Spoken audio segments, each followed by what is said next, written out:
Welcome back to Venture Onward. Today I plan to talk about the Flash number 177 and 178, which is the start of a new status quo for the rogues of Central City. The story begins at his new office. Gregory Wolf was elected mayor of Central City, appointing Blacksmith as his chief of staff. Wolf acknowledged the need to fulfill his promise of quelling the unchecked chaos that had plagued the city for far too long. As his first official act, he reached into his desk drawer, surprising everyone by releasing the rogues from prison and deputizing them into the Central City Police Department, handing them their badges. Meanwhile, at Terrific Tech, Linda and Wally's eyes widened in astonishment. Are you sure? Linda asked as Mr. Terrific and Dr. Midnight reaffirmed their words and shared the delightful news that she was pregnant again. The couple rejoiced upon hearing the announcement. On their way home, they stumbled upon what appeared to be Captain Cold in the midst of robbing a jewelry store. "I told you to freeze," Cold sneered. Before he could pull the trigger, Wally swiftly changed into his costume and sprang into action. Disarming Captain Cold, Wally noticed two teenagers fleeing and assumed they were hostages. However, Captain Cold revealed that they were the actual thieves. "You're letting them get away?" Cold exclaimed. Unconvinced, Wally looked down at Cold's police badge and burst into uncontrollable laughter. The laughter prompted Captain Cold to summon the other rogues for backup. They teleported in and informed Wally that he was under arrest for vigilantism. "Wait." Cold was serious. Wally's eyes widened.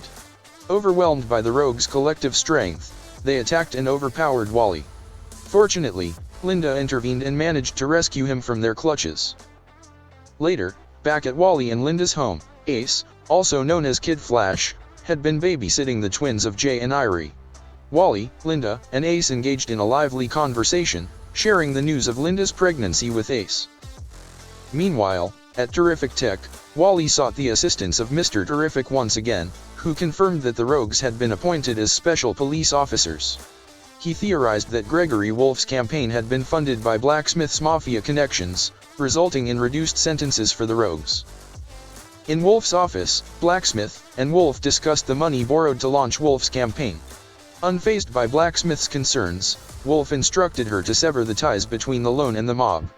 However, when Blacksmith refused, Wolf revealed his possession of superpowers and coerced her into submission.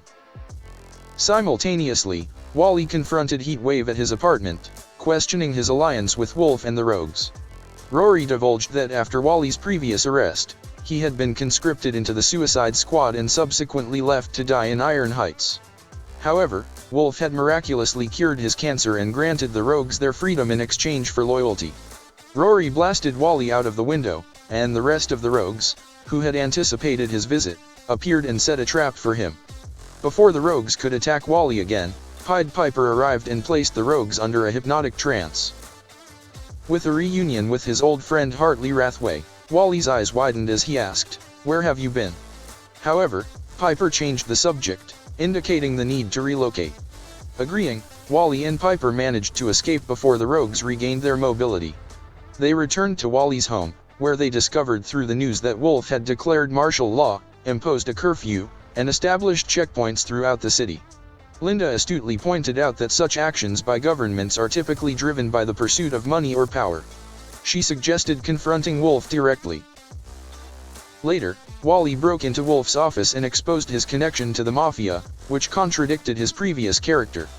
Wolf defended himself by claiming that he now understood the necessity of extreme measures to maintain order as the world descended into chaos. Wally engaged in a back-and-forth argument with Wolf, with neither side willing to budge. Realizing the situation's imminent outcome, Wally burst through the door, prompted by Blacksmith showing him the way out. "You're an idiot," Smith said, falling against a nearby car. "He just wants to keep you safe. Give us a second chance." At that moment, the rogues appeared and launched an attack on Wally, but he swiftly defeated them. Before Wally could convince them to switch sides, Wolf grabbed Wally by the throat, lifting him off the ground and freezing him in place.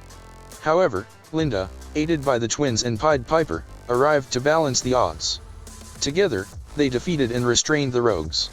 Yet, when Wally and Linda attempted to confront Wolf directly, their attempts proved futile as they literally bounced off him. "You think you can stop me? Stop my plans?" Wolf questioned. "You can't stop order."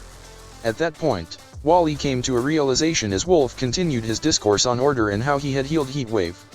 Narrowing his eyes, Wally asked, "Who sent you?" Drawing from Wolf's newly revealed powers and his fixation on order, Wally deduced that he was the embodiment of the Lords of Order. Wally requested an audience with the Lords, who spoke through Wolf. "Is this your new avatar? This is the guy you picked? Well, he's not doing a very good job. I mean, look at this place." The Lords informed Wally that since the Rock of Eternity had fallen from its central position in the multiverse, the Lords of Chaos had grown stronger. They had chosen Wolf to seize control of Central City in preparation for an impending chaos incursion. Wally argued that attempting to impose order through force would only result in greater chaos as people resisted. The Lords read Wally's mind, revealing all the events he had experienced since returning to Prime Earth. Wally urged the Lords to grant people the freedom to make their own choices. Reluctantly considering Wally's words, the Lords agreed and departed. Freed from the influence of the Lords of Order, Wolf also agreed to try things Wally's way, with a warning that the Lords might return if their approach failed. The rogues inquired if they would be sent back to prison, but Wolf revealed that they would be necessary for the impending crisis foreseen by the Lords of Order and allowed them to keep their positions. Wally saw this as an opportunity for the rogues to reform, setting them on a path toward a more law-abiding life, which elicited laughter from the group. With the day saved, the West family, along with Pied Piper, agreed to celebrate with some helidote, bringing the story to a close. Well, that was number 177 and 178 of The Flash. Barry Allen, like a lot of you imagine, is my favorite Flash. But it's nice to see Wally take the reins, as Jeremy Adams has been doing a stellar job webbing interesting take on not just Wally but of the Flash family, which is pretty great. One thing that did bother me was how Captain Cold seemed to have downgraded to a flunky, as I thought he deserved more, seeing that he at one point commanded an army during the Year of the Villain storyline when the world was plunged into darkness due to actions of the Legion of Doom. Well, that's about it for now. Thank you for listening. Until next time, venture onward.